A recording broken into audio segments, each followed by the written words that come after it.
Assalamualaikum warahmatullahi wabarakatuh. Halo guys, nama saya Nur Indah Febriantini. Dan saya Fatin Nusafika. Kali ini kita akan meneliti pengaruh dingin terhadap rasa sakit. Nah, kalian pernah melihat tidak orang yang sedang cedera lalu diberi es batu? Contoh videonya seperti berikut. Pada saat cedera, jangan sekali-kali dikompres air panas atau diurut. Pada saat cedera itu, suhu otot kan akan naik, maka terasa hangat. Makanya harus dikompres es dulu. Kenapa?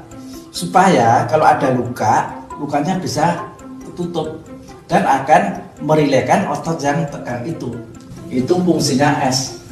Karena otot setegang apapun, kalau dikompres es, dia akan jadi rileks.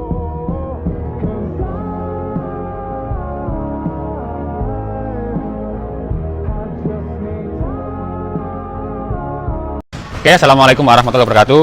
Kembali lagi. Kali ini saya akan menunjukkan bagaimana cara kita memperban es batu di lutut. Banyak sekali kita mengetahui atlet-atlet setelah pertandingan dia memakai es batu di lututnya. Kemudian dia dibawa ke bus atau ke pulang karena dia terkena benturan mungkin atau kena salah tumpuan mungkin ketika pertandingan basket, sepak bola, futsal atau bola voli yang lain.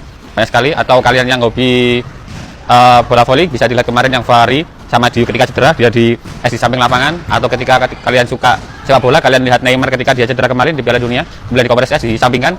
Nah, ini saya tunjukkan. Ini wrapping namanya. Wrapping ini biasanya dibuat wrapping barang atau di bandara, di pesawat jadi dipakai untuk tas atau koper. Nah, ini ada di saya ada. Kalau check out TikTok ada. Oke, langsung ya. Nah, kita menggunakan 2 es batu. Kenapa kalau menggunakan 2 es batu? Karena ketika kita menggunakan 1 es batu, ketika dia mengalami cedera di depan, kita juga harus waspadai di belakang. Karena apa? Lutut ini satu bagian. Kalau dia tidak di es keseluruhan, nanti takutnya yang belakang juga kena, tapi kita nggak tahu, tapi ternyata nggak dikompres es, sama aja dia nanti bengkak.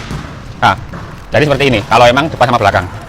Tapi nanti kalau dia juga, ini juga kena, ini yang kena, kita juga tutup kompres yang samping. Kalau bisa seperti memutar seperti ini. Nah, oke. Nah, caranya yaitu anggap aja yang depan yang kena, biasanya pada umumnya orang cedera yang depan. Oke, pegangin benar, Mas.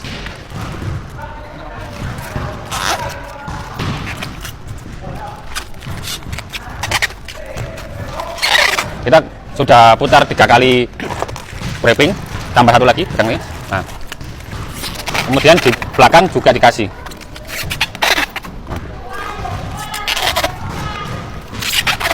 Nah,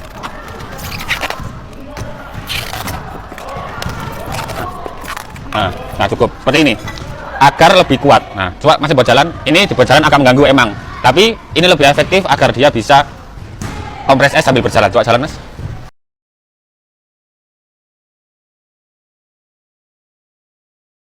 Jadi, alat dan bahannya adalah alatnya itu Stopwatch.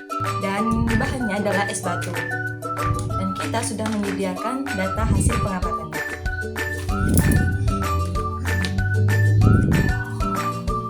Oke, pastikan subjek 1 itu duduk dengan tenang. Lalu kita cubit tangan subjek 1. Kita cubit. Setelah itu kita lepaskan, baru stopwatch dimulai.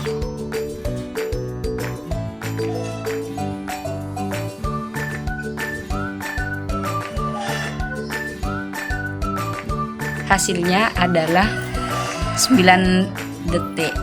Maka kita masukkan ke data pada subjek 1 di tangan kanan.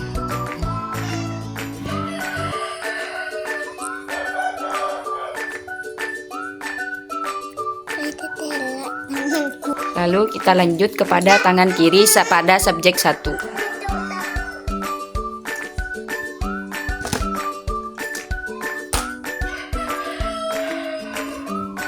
Hasilnya adalah 7 detik.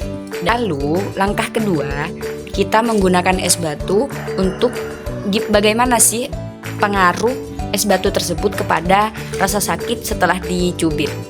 Kita cubit subjek 1. Lalu kita beri es batu. Usapkan, jangan lupa hidupkan timernya. hasilnya adalah 5 detik dan kita tulis kepada data hasil pengamatan pada subjek 1.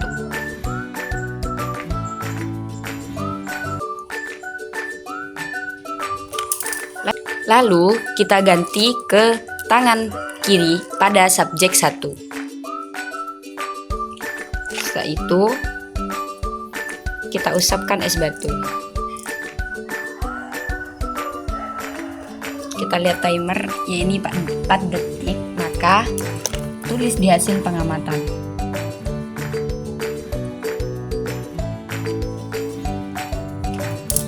Sekarang kita ke subjek 2. Pertama kita cubit dulu tangan kanannya, terus kita hidupkan satu aja.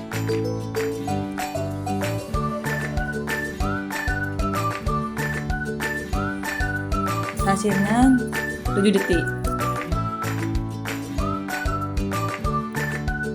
Sekarang kita ke tangan kirinya dan lalu cubit. Ini, dan hidupkan stopwatch.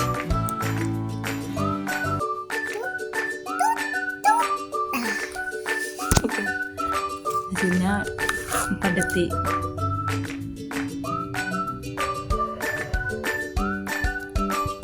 Sekarang kita ke bagian tangan kirinya, kita cubit dulu. Terus kita langsung kasih es batu.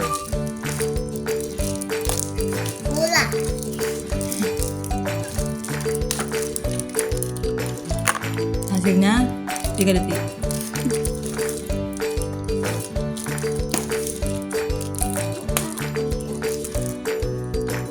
Jadi kesimpulannya adalah ternyata rasa sakit dan rasa nyeri itu berbeda. Ketika kita dicubit dan tidak menggunakan es batu, itu rasa sakitnya terasa lama. Sedangkan ketika kita dicubit dan diberi es batu, itu rasa sakitnya akan cepat menghilang. Rata-rata sakit setiap seseorang itu berbeda-beda karena pada tubuh kita memiliki hormon endorfin yang berbeda-beda. Karena hormon endorfin ini yang bisa membedakan antara manusia dengan manusia. Makanya dari data hasil pengamatan tadi dari hasil subjek 1 dan subjek 2 itu berbeda karena hormon endorfin kita juga berbeda.